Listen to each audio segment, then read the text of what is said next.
Jaya Jaya Jaya Mahadeva.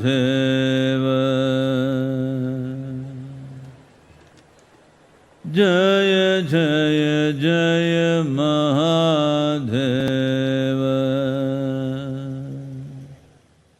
Shiva Shankar Adi Ananta. Shiva Shankar Adi Ananta. Jaya Jaya Jaya. Jaya Jaya. Jaya Jaya. Jaya Jaya Jaya Mahadeva. Jaya Jaya Jaya Mahadeva.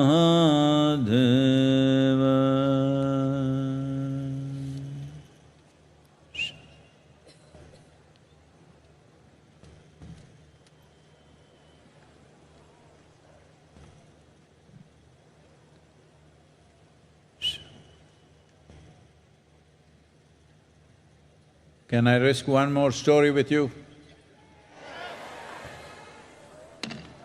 Once upon a time… Can I risk a story with you?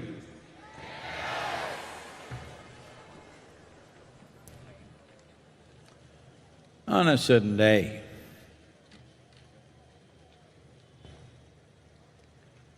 Shankar and Pillai went out drinking with his friends.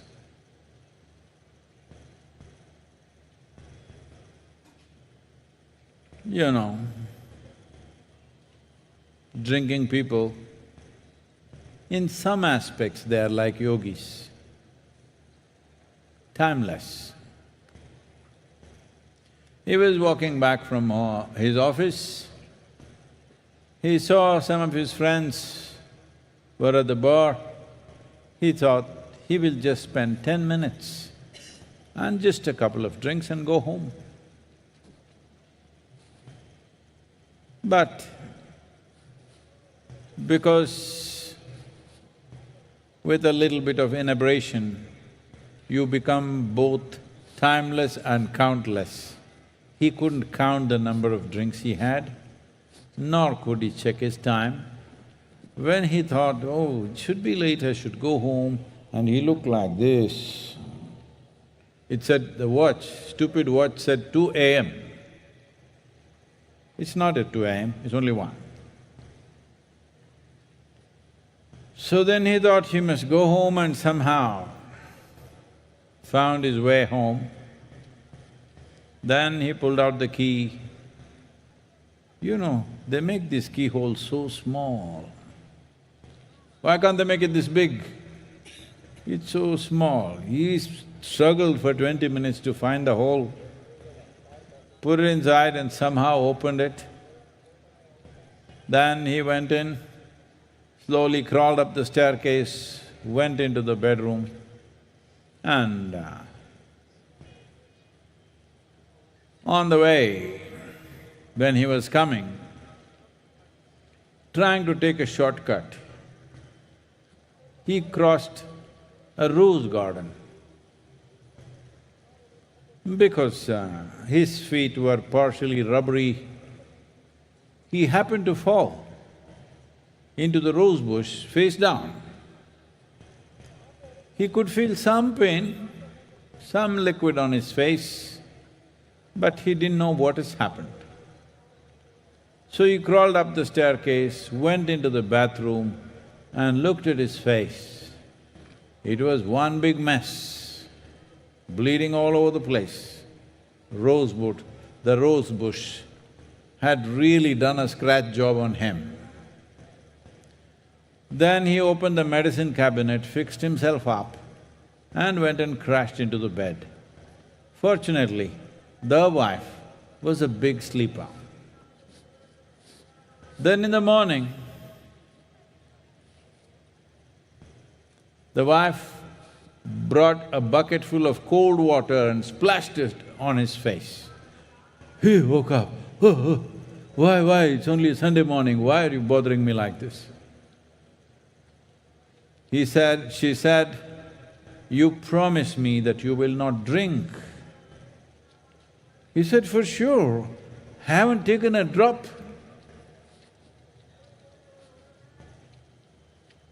She caught hold of him by his shirt, dragged him into the bathroom. And plaster was on the mirror. Unfortunately, most human beings are handling their well-being like this. The fundamental thing that we need to understand is human experience. Human experience, joy or misery, peace or turmoil, agony or ecstasy, variety of experiences, all of them are manufactured within us, never outside of us. We may use some stimulus from outside, but essentially all positive, negative, whatever kind of experiences you have are made within you. Manufacturing unit is here. So if you want to ensure what is the nature of your experience, you have to turn inward, engineer this a little bit. Been talking about inner engineering for a long time, because if you do not engineer this the way you want, whatever you may have in the world, a bag of misery follows you no matter where you go. It's just being joyful, peaceful or blissful is the goal of life? No, no, no. If you are soaked in blissfulness, then this life will blossom to its fullest potential. You can explore the full depth and dimension of what it means to be a human being only when there is no fear of suffering, only when you are soaked in bliss. When every cell in your body has become pleasant, you have no concern about yourself. Or in other words, you might have taken up 1,000 concerns in your life, but you are never the concern. You may have 1,000 issues in the world, but you are never the issue. You may be handling many problems on a daily basis, but you are not the source of that problem. This much if you ensure, then this life will blossom into a different possibility. As I was saying earlier, this is a civilization which is dedicated to raising the human being into a divine status. This is not a civilization which is waiting for God to beget a son or send his messengers down here. This is a civilization which is about raising the human being to their peak potential. If you look back on the hoary history of the spiritual traditions of what we refer to as Hindustan, you will see men and women, the kind of men and women that gods would be envious of. Even gods came to consult the sages and seers, as the legends speak. Because a human being can rise to that position, every human being has the same possibility. How much are you willing to invest? How much are you willing to strive is the question. It's not for me to tell you how much you must strive for. But on a night like this, you must make a decision. It'll be good if you make a decision how far you want to go within yourself. How much freedom, how much blissfulness do you need for yourself? Because everything comes with a price, everything costs life. How much are you willing to invest? How much striving are you capable of? It is good on a night like this if you make your decision. You don't have to go by my prescription because I have not given you a prescription unless you ask for one. So, there are simple ways, there are very sophisticated and complex ways, there are many ways. 112 ways. Those 112 ways are basic things. Out of that, there are a million ways. There are many, many, many ways. But the important thing is, you must make a decision. How much of your life are you willing to invest for your inner well-being? How much striving are you willing to do, are you capable of doing? This is something that you need to make up your mind on, and it must be today. It's best it is today, because who knows about it tomorrow? Tomorrow is wishful thinking. Yes, we plan for tomorrow, we strive for tomorrow, but we cannot live a tomorrow. So today is the day. If we want to make significant decisions about where are we going in our lives, externally you do whatever you want in your lives, whatever you're good at. But how you want to be is a choice.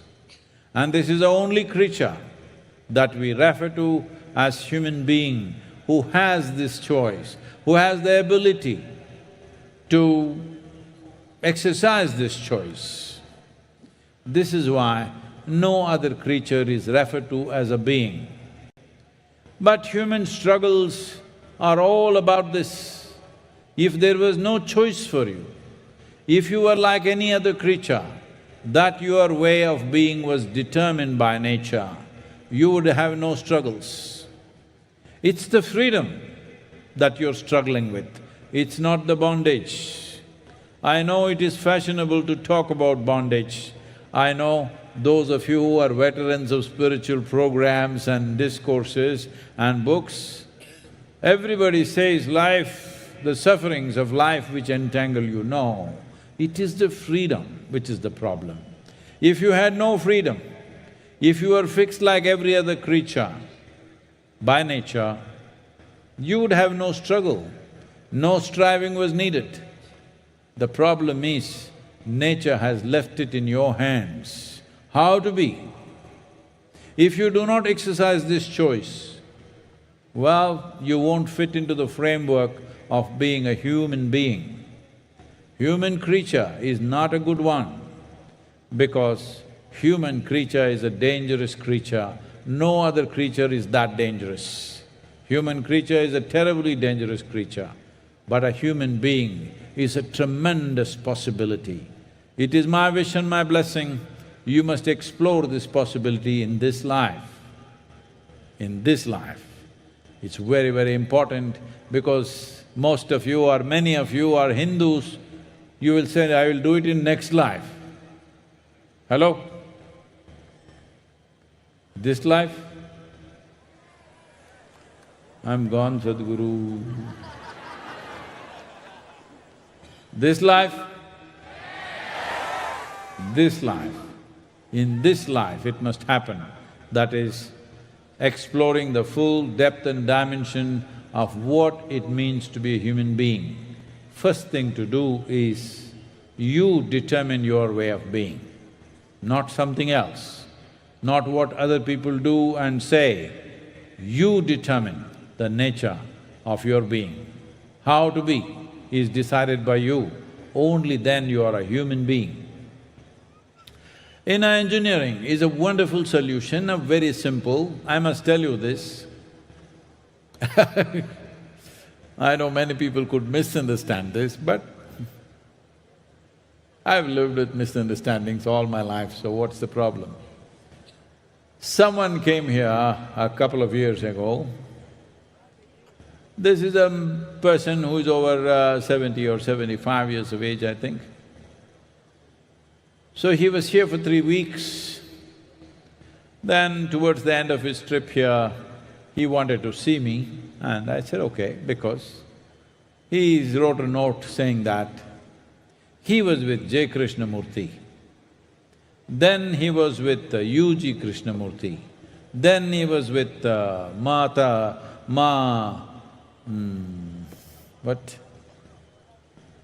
Anandamayi, then he was with Rajneesh, Then he was with some Western teachers in Europe.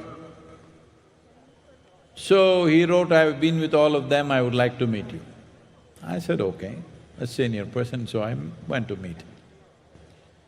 Then he said, "See, I've been with all these people, every one of them has added something to my life.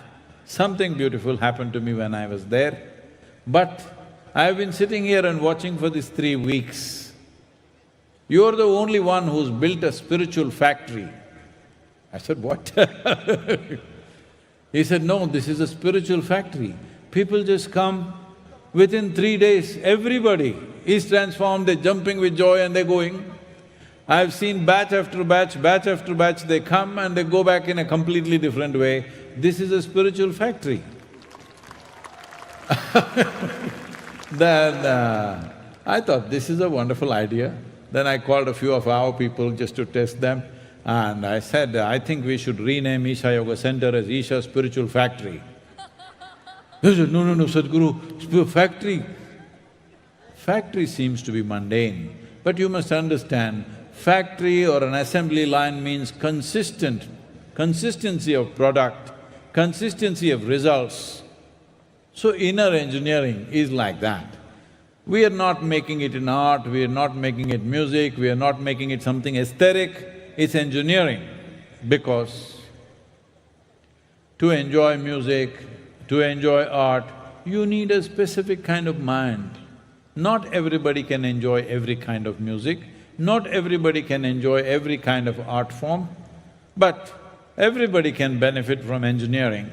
You just have to learn to use it, that's all. You don't have to worship it, you don't have to look up to it, you just have to learn to use it.